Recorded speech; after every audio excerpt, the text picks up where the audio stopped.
What's going on, guys? Welcome back to the channel. So today, we're going to kind of go back to some of the videos that I used to post when I really first got the channel started, which is just kind of me talking to you guys about what I'm going through with the restaurant.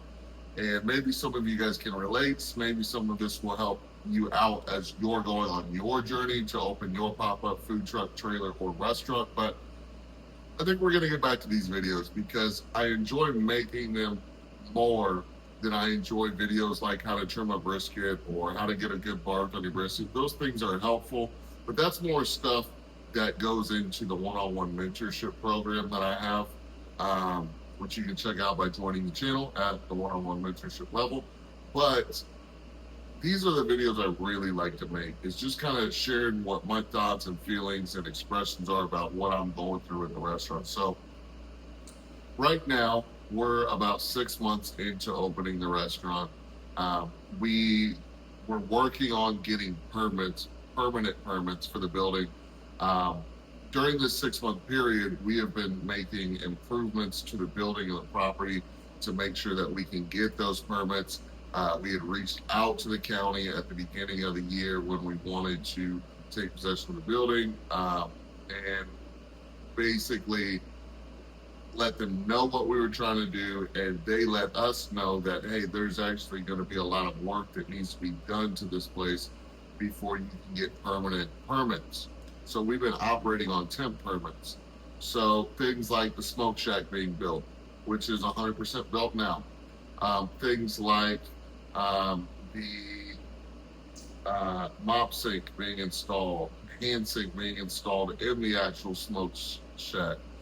Things like a fire suppression system in the kitchen. See, these hood vents were here when I got the building, and this building's been here for at least 30, 40, maybe 50 years, okay? Maybe longer. And there's been restaurants in this building this entire time, basically, that it's been here. And they've never had a fire suppression system installed. But I know because I went to the county and I pulled permits, previous permits, that they got fire permits approved for this place without the fire suppression system. So that was another hiccup that was kind of like, yeah, you probably should have one of those systems so the place doesn't burn down. I totally get that. But when there's been other inspectors who have given this place a fire permit for decades without a fire suppression system, and then I come along and you want that to be done, that's a big expense. Just to give you guys an idea, that was a $2,600 expense. Now, the landlord did help with some of that cost because when I moved in here in January, I was told this was a ready to go kitchen. I specifically asked, hey, is this place going to work for what I need it for as far as permitting? Is it going to be permit ready? When was your last tenant in here? Did they have any trouble getting permits? I asked all these questions, guys, and she assured me that, hey, nope, it's moving ready, shouldn't have any issues getting permits. And that wasn't the case between the fire suppression system that should have already been there to the mop sink that was never installed in this building. Um, Things like that made it not move-in ready. On top of that, since I have a barbecue business and I'm going to be using smokers, I was told I needed to build a building for the smokers, smoke shack. So that was a project that took a while as well.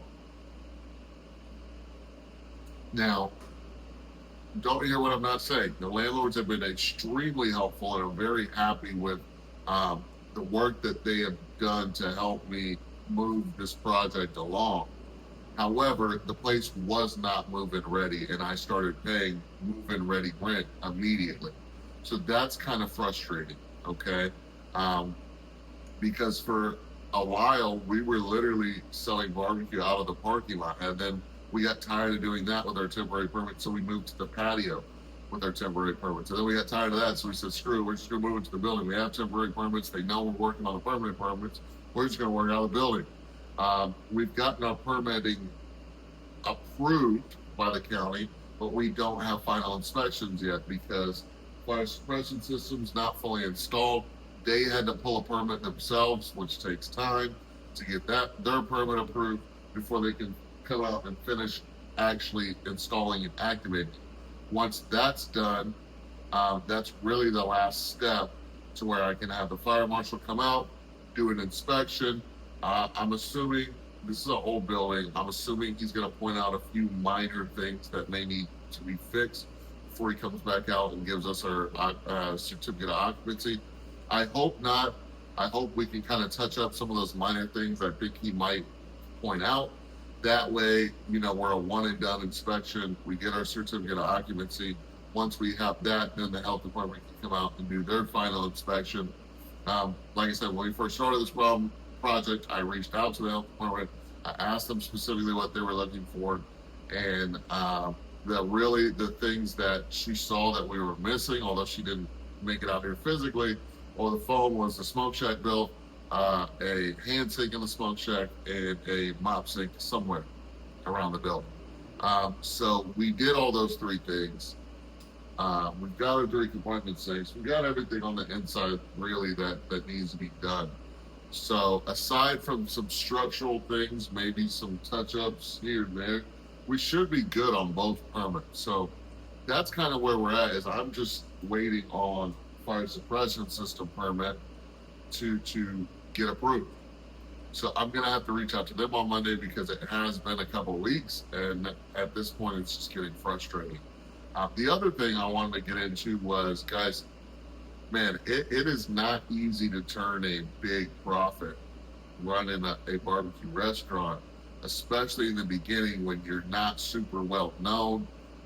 You don't have a lot of connections in the barbecue world. We all hope that, hey, we open this restaurant, we start selling good food, and then, we're going to be busy right away. People are going to know it's our grand opening, we're open, and we're just going to have lines. And that's not the case. That's not how it works at all. Do not think that that's how it's going to work for you unless you have connections in the barbecue world, unless you're very tied into the community, and things like that, or you have a background in barbecue to where people know you're somebody in the community, or you have a business partner that's somebody in the barbecue community. Otherwise, it's going to be a slow grind. And part of that is kind of rewarding for me to know that I'm really getting out the mud. I'm really starting from scratch. I'm really starting from the bottom, because when I do get to the top, it's going to feel that much more, that much better, that much more accomplished. But at the beginning, it's tough, and it can be discouraging when you look on Instagram, you see all these barbecue places, because, typically you only see the end product of these places. You don't always see the beginning. You don't see the slow days. You don't see the times where they had to go take out a loan to keep the place running. You don't see where they were late on their personal bills because they had to pay restaurant bills. You guys don't really see that kind of stuff.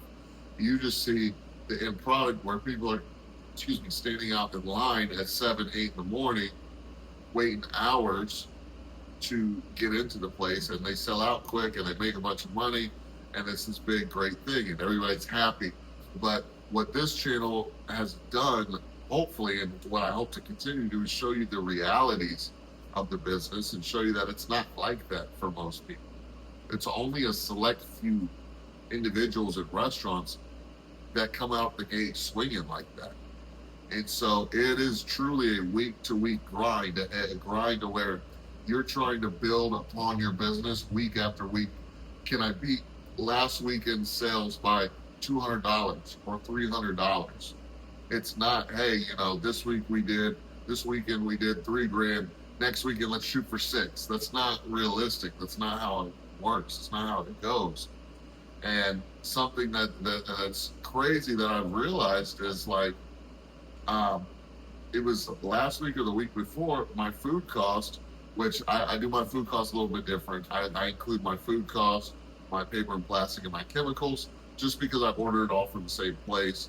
So it's just super simple to be able to get the invoice price and then count everything together. So it's not a true food cost per se. It's kind of a cost of goods, pretty much. Total was about 50%. And I was like, man, that's way too high. I'm not making enough profit with that. And then I'm doing the numbers and I'm recounting, and I recount and I find $200 more worth of product laying around. And that $200 based off my sales is dropped my food cost by almost 10%, down to 40%. Now, at 40% cost of goods, we're looking beautiful, right? When you take into account food, paper, plastics, chemicals, all that good stuff, that's pretty good, you know? But the fact that $200 could make that big of a swing, that big of a difference when you're first starting out is something that even I didn't realize percentage-wise was going to make that big of a difference. And so it's tough. You know, you got to kind of penny pinch. You have to really watch your expenses and your costs and what you're spending money on. And I'm trying to just get better at that each and every week. Even though I have a lot of restaurant experience, you know, it's still a challenge to do so. Um, and anyway, I don't want to go off too much on a tangent. We're going to be making more videos like this because I want to get those thoughts out there. Hopefully this doesn't come off as me complaining or anything like that. You know, this is what I signed up for. But I want to give you guys some insights into what's going on. So hope you guys enjoyed the channel. Leave a like, subscribe, and I'll see you in the next video. Peace.